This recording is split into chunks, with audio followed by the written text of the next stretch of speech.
Mesdames et messieurs, bonjour et bienvenue sur Télé Djibouti dans cette nouvelle édition de la rédaction. Au sommaire de l'actualité.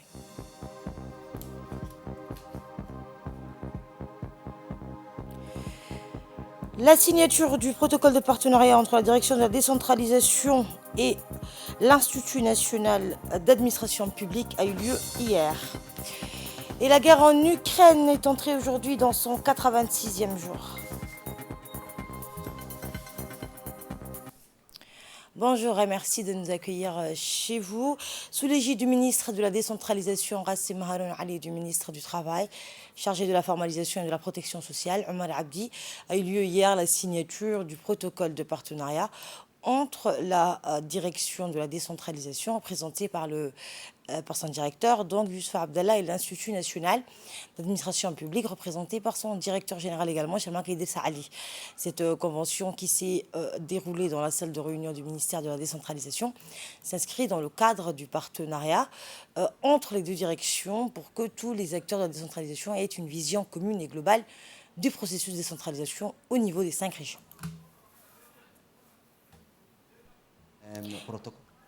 Les deux ministres donc ont présidé à la signature du protocole de partenariat entre leurs deux directions en présence des cadres des deux ministères respectifs, mais aussi de l'équipe d'Expertise France qui appuie le ministère délégué à la décentralisation dans le cadre du projet ADIL.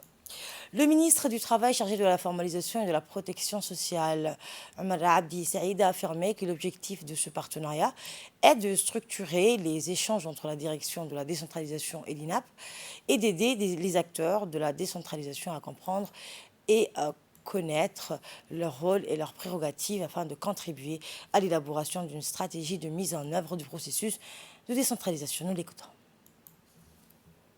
Vous le savez, les régions disposent de potentialités importantes et variées. Elles peuvent jouer un rôle important à condition que ces potentialités soient exploitées efficacement et durablement et de façon inclusive.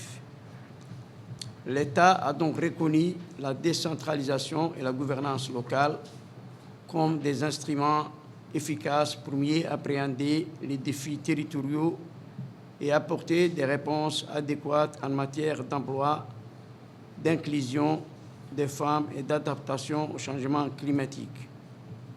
L'objectif de ce partenariat est donc de structurer les échanges entre la direction de la décentralisation et l'INAP dans le cadre des formations des acteurs de la décentralisation, d'avoir une vision commune et globale du processus de la décentralisation au niveau des 5 régions. Les élus de ces conseils régionaux, les services techniques déconcentrés et les préfectures des régions seront formés sur le concept de la décentralisation et sur le rôle dans la mise en œuvre de ces processus. L'INAP est habilité pour mettre en place les formations adaptées pour les élus locaux, un programme de renforcement des capacités spécialisées afin de soutenir la direction de la décentralisation dans des efforts d'adaptation et de développement des compétences des élus locaux. Prenons la parole à son tour. Le ministre de la décentralisation, Rassim Haroun Ali, s'est félicité de la matérialisation du partenariat entre son département et l'INAP qui permettra de former sur les concepts de la décentralisation, réalisation et déconcentration en faveur des acteurs de la décentralisation. Voici ses propos. Le protocole d'accord qui sera signé dans les instants qui suivent ne fera pas que renforcer et consolider une relation de travail très étroite, harmonieuse qui existe déjà entre nos deux ministères. Déjà, dans la feuille de route que le président de la République, son Excellence M. Ismaïl Omar Guelleh, a assignée au gouvernement, nos deux ministères sont invités à collaborer étroitement pour mettre en place les normes de la déconcentration. Aussi, nos deux ministères ont, d'un commun accord, constitué un groupe de travail conjoint pour réfléchir sur des questions concernant le cadre organique d'une collectivité territoriale. En effet, ce groupe de travail aura pour vocation de proposer un projet d'organigramme aux conseils régionaux, d'établir un référentiel des métiers et discuter du statut des agents de la collectivité territoriale. Nos deux ministères sont aussi unis par le biais de l'INAP, qui est le partenaire des choix du ministère délégué chargé de la décentralisation, pour organiser toutes les sessions de formation sur la décentralisation et la déconcentration. Par la signature de ce protocole d'accord, les deux parties s'engagent à collaborer étroitement pour faire progresser davantage le processus de la décentralisation déjà en marche et surtout pour enclencher une dynamique de développement territorial portée par les collectivités territoriales. À l'hôpital général Pelletier, le ministre de la Santé a supervisé la mise en service du laboratoire moléculaire qui a été transféré de l'hôpital Bouffard. Pour rappel, il s'agit du laboratoire qui a joué un rôle central dans l'analyse des tests PCR durant la pandémie de la Covid-19. En effet, la décision ministérielle de transfert du laboratoire vers l'hôpital Pelletier est motivée par la baisse de la circulation virale dans notre pays et aussi en raison du projet de transformation de l'hôpital Bouffard qui démarrera très prochainement. Ainsi, le ministre de la Santé, Dr Ahmed Rabla Abdile, s'est dit satisfait de ce transfert et de la mise en œuvre dans un délai relativement rapide de ce laboratoire qui est crucial dans la riposte nationale contre la pandémie du Covid-19. Puis au cours de sa visite, le ministre a inspecté les nouveaux locaux aménagés au sein des services des urgences de l'hôpital Pelletier.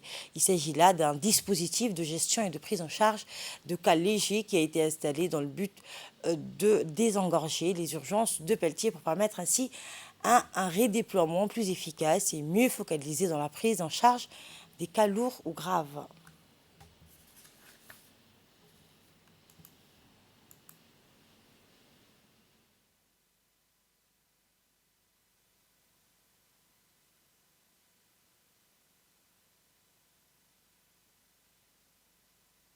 Ce matin, on a eu la visite du ministre pour finalement valider le transfert du laboratoire de biologie moléculaire de Bouffard vers le laboratoire de l'hôpital général Pelletier. C'est-à-dire, le laboratoire de Bouffard a été délocalisé au niveau du laboratoire de Pelletier. Ce qui veut dire que dorénavant, tous les bilans du Covid vont se faire au niveau de laboratoire Pelletier. Par cette même occasion, on a eu l'occasion d'acquérir une nouvelle machine de séquençage on sera capable dorénavant de faire le séquençage, les types et les sous-types des différentes variants. Pas seulement pour le Covid, mais pour le palu, pour le VIH et autres. Donc, en quelque sorte, c'est l'ouverture d'une nouvelle cellule de recherche au niveau du laboratoire de Pelletier. Dans son intervention, le directeur général de l'hôpital Pelletier, Zakaria Oulad Ahmed, a indiqué que l'hôpital Pelletier a tous les moyens humains et techniques nécessaires pour relever ce nouveau défi. Urgence qui est née à Kouhoré Nidam Awahine. La salle de réunion de l'autorité de l'aviation civile de Djibouti a abrité hier la clôture de 2 formations au profit des différentes institutions qui sont en charge de la sûreté et de l'aviation civile. Ces 2 formations lancées par l'autorité de l'aviation civile de Djibouti permettront de rehausser la qualité de contrôle de la sûreté et de l'aviation civile et certifiera tous les agents qui sont chargés de la sûreté de l'aviation civile et opérants de l'aéroport international de Djibouti. Ces formations qui ont duré 2 semaines se sont clôturées par la remise des certificats des participants. Et bien, le directeur général de l'autorité de l'aviation civile, Daoud Ali Abdou, a remercié et félicité les formateurs pour avoir partagé leurs expertises riches et variées en matière de sûreté de l'aviation civile. Profitant de l'occasion, le patron de l'aviation civile a félicité les participants pour leurs abnégations et assiduités pendant la période de la formation. Pour plus de détails, je vous propose de l'écouter. Et une seconde formation qui portait sur le système national de certification des agents de sûreté. Ces 2 programmes rentraient dans le cadre du plan FISECFAL de l'OACI qui prête assistance aux États. Alhamdulillah, aujourd'hui, nous avons pu former l'ensemble des agents de différentes institutions qui sont en charge de la sûreté de l'aviation civile au sein de la plateforme aéroportuaire. La gendarmerie et transport aérien, la police de l'immigration et des frontières, la sécurité nationale, la douane et la sûreté de l'aéroport étaient présentes durant cette réunion. La première formation aujourd'hui permettra de rehausser le contrôle de la qualité de la sûreté de l'aviation civile. Aujourd'hui, avec tout ce que nous avons vu et l'élaboration du plan, toutes les entités présentes ont pu assimiler l'importance des missions que nous réalisions et cela leur permettra de réaliser au mieux leur mission. La seconde formation portait sur le système de certificat des agents de sûreté. Cette formation aujourd'hui qu'on a réalisé permettra à tous ses membres de pouvoir certifier tous les agents intervenant dans le domaine de sûreté au sein de l'aéroport international de Djibouti. C'est-à-dire que tous les agents, quels que soient tous corps confondus, devront faire l'objet d'une certification pour pouvoir opérer au sein de l'aéroport international de Djibouti. Tout cela permettra à ce qu'on relève la sécurité et la sûreté au sein de l'aéroport international et également permettre à ce que le système de supervision de la sûreté au sein de la République de Djibouti soit rehaussé et notre conformité aux normes internationales s'en retrouvera encore plus élevée. C'est un objectif que nous allons réaliser en commun et nous avons insisté à ce que tout ce que nous réalisions jusqu'aujourd'hui allait être possible uniquement s'il y avait une bonne communication, une bonne coordination et une excellente coopération, je le rappelle, entre toutes ces entités pour pouvoir mener à terme toutes nos missions.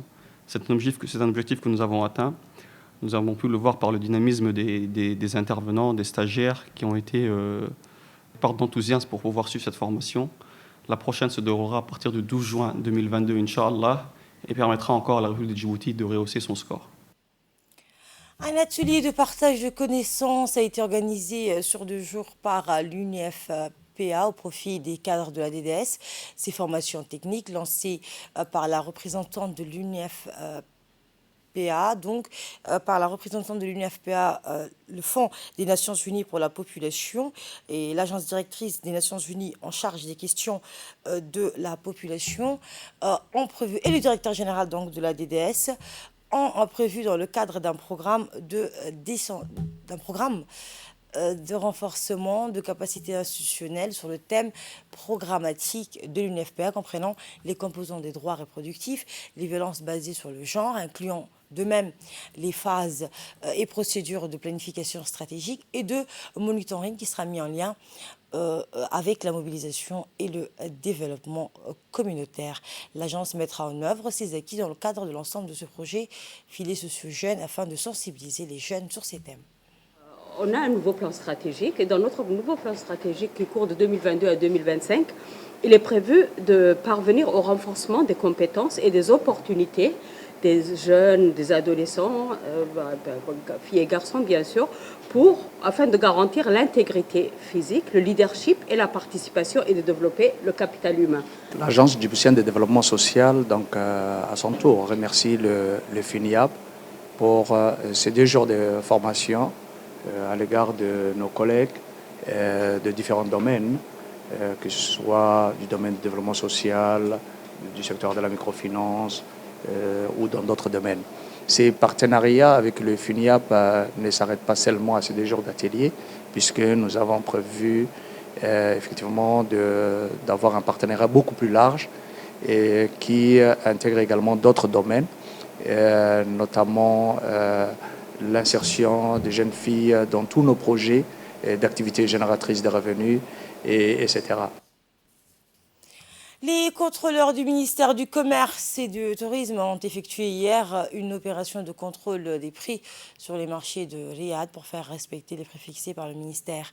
L'objectif principal de ces opérations consiste de faire respecter les prix homologués par le ministère du Commerce. À cet effet, certains points de vente en infraction ont eu des convocations afin de se présenter au ministère.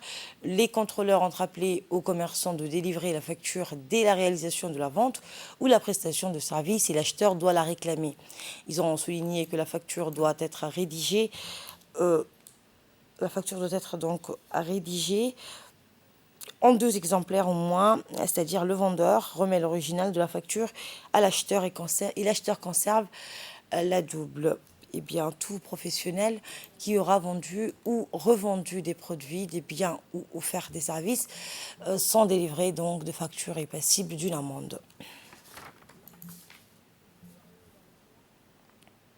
Le Conseil régional de Boc a abrité ce matin une réunion de comité de coordination pour le développement régional afin de valider le document du plan de développement rural de 2021-2025. La réunion s'est déroulée en présence du président du Conseil régional de Boc, Mohamed Ahmed Ismaël, et le préfet par intérim,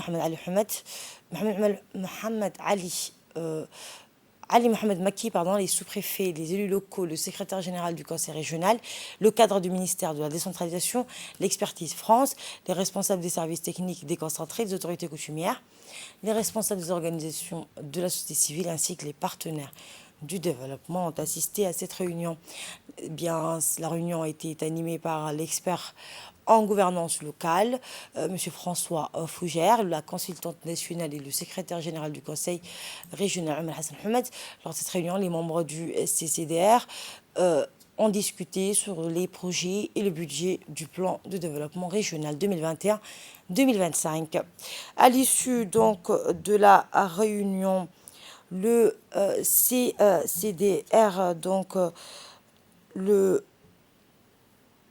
CCDR donc a approuvé et validé à l'unanimité le plan du développement régional pour les 5 années à venir. D'une dernière validation, le comité de planification, qui est l'équipe qui était en charge de la rédaction de ce document, avec l'appui de la consultante Kafia qui est ici, ils ont pu se retirer, travailler sur les remarques que vous aviez eu à faire lors du dernier atelier, et on vient vous présenter le document final. Donc ce sera une présentation rapide et un vote de votre part, une validation de votre part qu'on attendra. Ce qu'on souhaite, c'est que ce document soit bien approprié par vous et qu'on puisse aussi réfléchir aux prochaines étapes. C'est-à-dire, une fois qu'on a validé ce document, qu'est-ce qui va se passer après et qu'est-ce qu'on attend de votre part, parce qu'il ne s'agissait pas simplement que le CCDR soit associé à l'élaboration, mais on souhaite aussi qu'il soit associé au suivi et évaluation de ce processus et qu'on réfléchisse ensemble à comment vous allez travailler avec le Conseil régional sur la réalisation de ces investissements préalablement identifiés. Écoutons le mot du président du Conseil régional de Boak, Mohamed Hamed Ismail. Nous sommes là aujourd'hui pour valider les plans de développement régional de la région de Boak 2022-2027. Et pour ce faire, ces comités de planification se sont rendus dans les 2 sous-préfectures de la région de Boak, à savoir à Korangar et à l'Endada. Et nous avons également insisté pour que ces comités aillent à Médého et à Wadi, et toutes les restes des localités ont été regroupées ici au sein du Conseil régional. Et comme l'a rappelé maintenant le préfet par intérim aussi, donc avant cette séance, il y a eu ici une séance de travail aussi. En tout cas, les membres du CCDR ont vu dans toutes les propositions qui ont été émises lors de cette tournée qui a été effectuée par le comité de planification. Donc aujourd'hui aussi, comme c'est une étape importante parce que ça doit être validé, nous allons vous montrer donc, ce qui a été retenu. Vous allez voir, vous allez donc en discuter, mais je peux vous assurer d'une chose. Normalement, nous avons tenu à ce que toutes les priorités et tous les projets de la région dont figurent dans ces plans de développement régional. Ce sera en 2 phases. Il y aura certains projets qui seront exécutés sur le financement du Conseil régional. D'autres projets qui sont plus importants, donc par exemple dans les routes, ou bien les écoles, ou les postes de santé, ce sont avant tout déjà des compétences qui ne sont à ce jour pas transférées aux collectivités, mais on a voulu qu'ils fassent partie de ces PDR pour que les ministères sectoriels également sachent que, même s'il n'est pas financé par le Conseil régional, même si les conseils régionaux n'ont pas encore ces compétences, ce sont des projets qui ont été jugés prioritaires par les communautés. Dans l'actualité également, la JCD, l'association des jeunes de Château d'Eau d'Ali-Sébi, a lancé hier la cérémonie officielle de démarrage de la formation intitulée « Renforcement des capacités des OCS », organisation de la société civile. Au total, ce seront 6 séances de formation à raison de 2 séances par mois qui sont prévues sur une période de 3 mois allant de mai à juillet. C'était un micro-projet financé par le PNUD et supervisé par le Conseil régional de la ville d'Ali-Sébi. Outre l'association, 3 autres associations ont également bénéficié d'un soutien financier. Le président de l'association a vivement remercié le PNUD et les associations qui ont fait confiance à l'association de la jeunesse de Assedjo, qui ne ménagera pas son effort pour mener à bien ce petit projet. Madame Hawa Ismail a félicité quant à elle l'association pour le développement de ce programme de formation qui s'inscrit dans le cadre du projet Transparence, Recevabilité et Engagement civique. Elle a encouragé les participants à profiter au maximum de cette opportunité.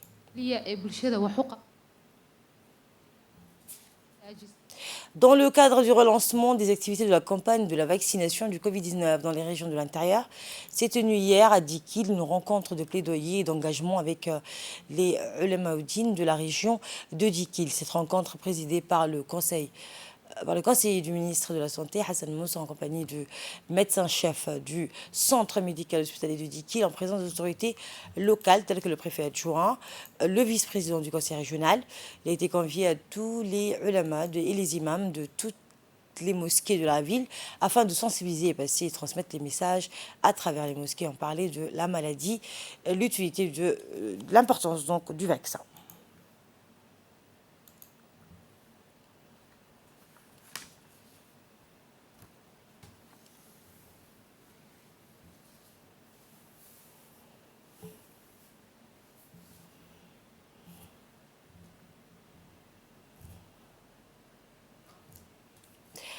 La guerre en Ukraine est entrée aujourd'hui dans son 86e jour. Sur le terrain, les forces russes accentuent la pression dans le Donbass, dans l'est de l'Ukraine, qu'elles ont transformé en enfer. C'est ce qu'a affirmé ce vendredi le président ukrainien Zelensky, qui a par ailleurs estimé que l'aide massive annoncée par Washington à Kiev constitue un investissement pour la sécurité de l'Occident. Le Congrès américain a débloqué hier une enveloppe gigantesque de 40 milliards de dollars pour soutenir l'effort de guerre de l'Ukraine face à la Russie. Et les ministres des Finances du G7 sont commencés à faire le compte des milliards que chaque pays pourrait verser à Kiev pour nos partenaires. Ce ne sont pas juste des dépenses ou un don, a réagi Zelensky dans son adresse vidéo dans la nuit d'hier. Et c'est la fin de ce JT Week-end. Merci à vous de l'avoir suivi.